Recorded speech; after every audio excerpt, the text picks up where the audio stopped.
Hi, this is Michael Carbajal, and you're watching True School Sports. Take care. Good night. Well, it's personal between me and you, and I'm going to do you some serious harm, you big stiff idiot. The Untouchable True School Sports Empire proudly presents something the boxing game's been missing. Hey, what's going on? It's your boy BT, and I came here to talk some boxing with the thousands of True School Sports subscribers. Now, y'all can save the date because it's going to be a momentous occasion between two of the most skilled fighters in the sport of boxing. Whether you know it or don't know it, it's still the truth. WBC light flyweight champion Ken Shiro will be taking on Hiroto Kawaguchi, the WBA champion, in a unification fight. And this is such a great fight.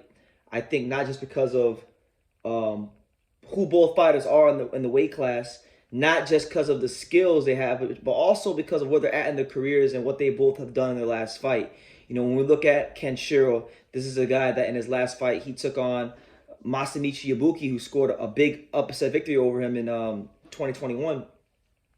And he didn't just beat him, he beat him in definitive fashion to where he really, really avenged that loss and left no questions to be answered, you know, with a third round stoppage. Then you look at Hiroto Kawaguchi, a guy that went on the road in hostile territory in Mexico against a very tough, game, determined, and some would even say dirty fighter in Esteban Bermudez. And you know, he was able to still, despite all the circumstances, you know, still found a way against that opponent on foreign soil to get the victory and defend his belt, you know. So really good fight. You know, Ken Shiro and Kawaguchi, I really think are two of the best fighters Japan has to offer. You talk about, you know, this fight happening on November 1st. You know, shout out to my main man, Punch Perfect Boxing, who I saw talking about this long before it was reported to the public. So shout out to him. I know he's like international. He got his connections out in Japan, which is kind of crazy. So much respect to him. But really good fight. You know, Ken Shiro is a guy that at times his defense can be a little leaky, but you know, very fast, very agile on his feet. Hiroto Kawaguchi is a guy that we saw in his last fight.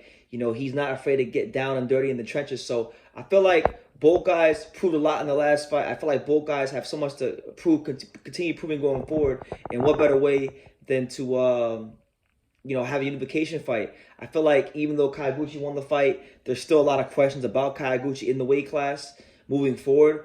Ken Shiro, although he had proven to be a dominant WBC light flyweight champion, you know, he is not too far removed from a loss to Masamichi Ibuki. So both guys are trying to establish their own dominance in the division.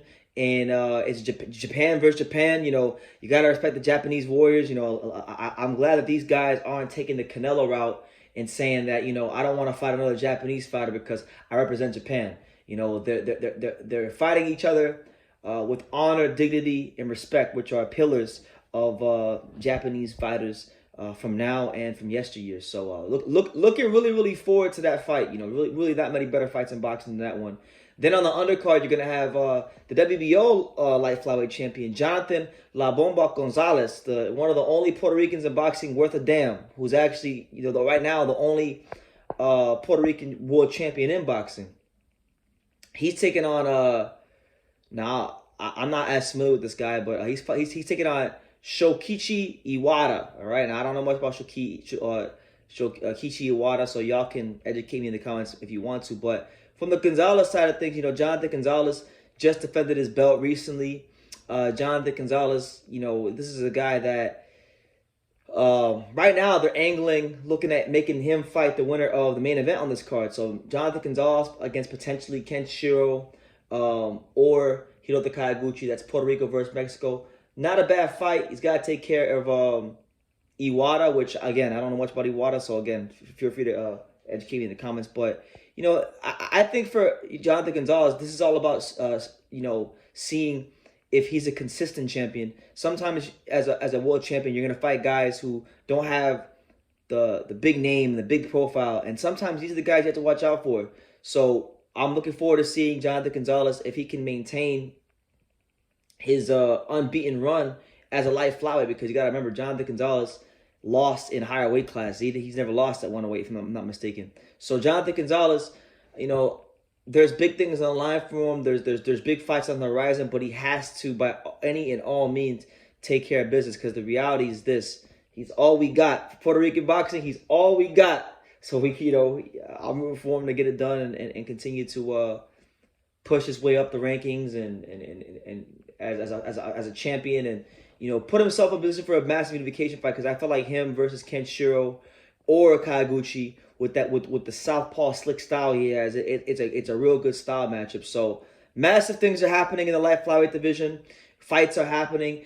Guys are fighting each other. They're putting the belts on the line. This is what boxing is all about, and this is what we should be pushing for in other weight divisions. So it's easy in boxing to complain about what's not happening and bitch and moan and cry, but let's celebrate. Let's actually take the time to celebrate and show our appreciation for the guys in boxing that are making it happen, that are unifying the belts, that are going for the gusto, putting it on the line, chasing legacy, fighting their countrymen in big, important, meaningful unification fights. This is what boxing is all about. So yeah, November the 1st, I'll be talking about this fight more and more as it gets closer. But yeah, these are my initial thoughts on the Kawaguchi versus Kenshiro fight, as well as Jonathan Gonzalez on the undercard as a co-main event. They're looking to make him fight the winner of that fight next year. So a lot, great and beautiful things are happening in the light flyweight division. But give me your comments down below. What do you think about Kenshiro versus Hiroto Kawaguchi?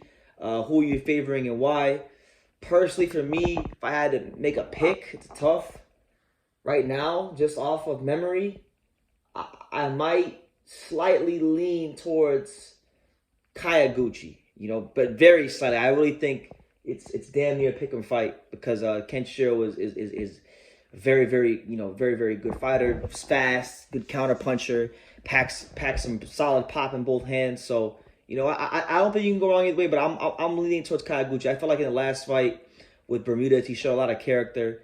And he's kind of got me on board with him as a fighter. So yeah, I'll go with him for now. But that could be subject to change once I go watch the actual film and break it down for myself. But leave your comments down below. Make sure you guys take the time to subscribe. And like I say in every single one of these videos, you can love me or you can hate me. But I'm just a kid from Daniel. So until next time, take care, guys. Thank you for watching True School Sports. No, follow this kid. Oh. He's a true, it's a young, true, passionate person who follows boxing.